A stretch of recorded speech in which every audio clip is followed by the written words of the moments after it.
Picture this and expect to ask you, who are your key children and what are the next steps? You freeze, your mind goes blank, or maybe you've been so busy that you haven't had time to connect with those children in the way that you should. The truth is, the key person role isn't just a nice add-on, it's a legal requirement in the EYFS. It's a big focus for Ofsted, and most importantly, it's absolutely central to a child's learning and well-being. In today's video, I'm going to show you why this role matters so much, how to do it well, and how it can transform outcomes for the children in your care. So whether you're brand new to childcare or you've been working in nursery for years, stick around, as by the end of the video, you'll have a clear understanding of what being a key person actually involves, why Ofsted pays such close attention to it, and how you can strengthen those relationships in your everyday practice. But before we get into that, welcome to the channel.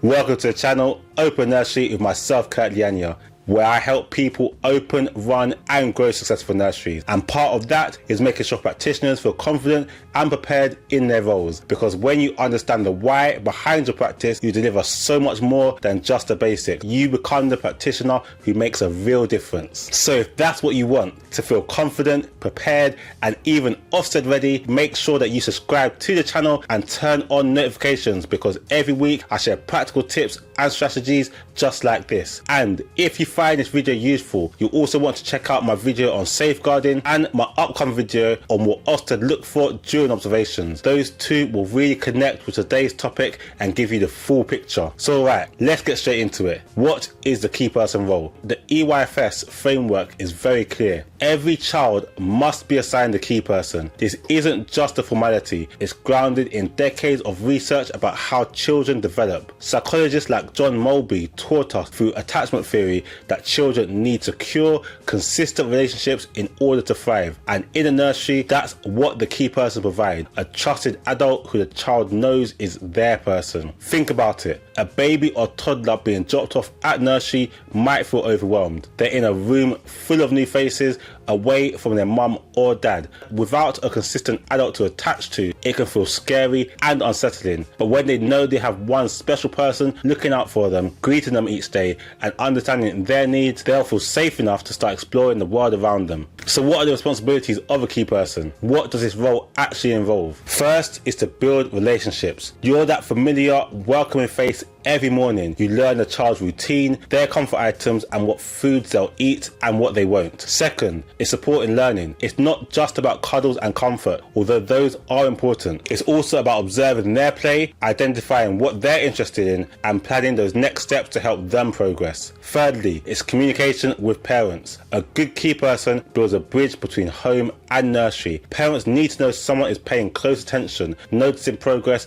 and raising concerns when necessary. And when that partnership is strong, the child benefits. Now, why does this role matter so much? Because when children feel emotionally secure, they're more willing to explore, engage and learn. A child who feels unsettled will cling to the sidelines, but a child who trusts their key person will try new activities, make friends and build confidence. It's also about well-being. The EYFS is clear that we're not just supporting academic skills, we're supporting personal, social and emotional development, and the key person role is at the heart of that. Parents notice it too. How many times have you heard a parent say, "My child really loves their key person"? That reassurance builds trust in your setting and helps parents feel more confident leaving their child with you. Now let's link this to Ofsted, because they always ask about the key person system. They want to see that practitioners know their key children really well. That means knowing their starting points, what progress they've made and what their next steps are. And it shouldn't sound scripted. It should be obvious from how you talk about them and how you interact with them in play. Ofsted also wants to see evidence of partnerships with parents. Are you sharing information both ways? Are you listening to what parents say about the child at home? And are you adapting your practice for individual needs? Finally, they want to see you teaching. That means not just supervising, but actually extending children's learning,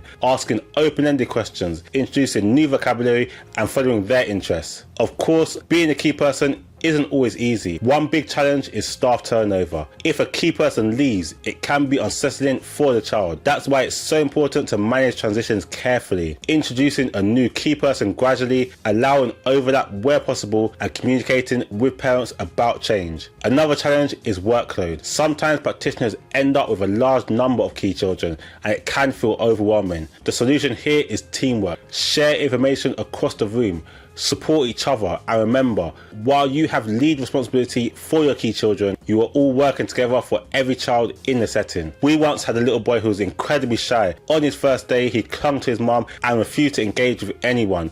He would stand silently in the corner during activities, but his key person took the time to really get to know him. She noticed he loved cars, so she started by sitting on the floor and playing with the cars alongside him. Slowly he opened up. She encouraged him to play with other children and praising him for every single step. Within a few weeks, he was a completely different child, running into the nursery, chatting to his friends, and even leading little games. His mum even said to us that she couldn't believe the difference, and that he even talks so much more at home now, and he's so much more confident. That's the power of a key person. It's not an admin task. It can be life-changing for the child and their family. Now let's talk about what actually makes someone a good key person, because it's one thing to be assigned key children, it's another to truly step into that role effectively. Firstly, it's about consistency. Children need to know that you are there for them day after day. That might mean being the one who greets them at the door, or the one they look for when they're upset. Small, consistent actions build huge trust. Secondly, it's about observation and listening.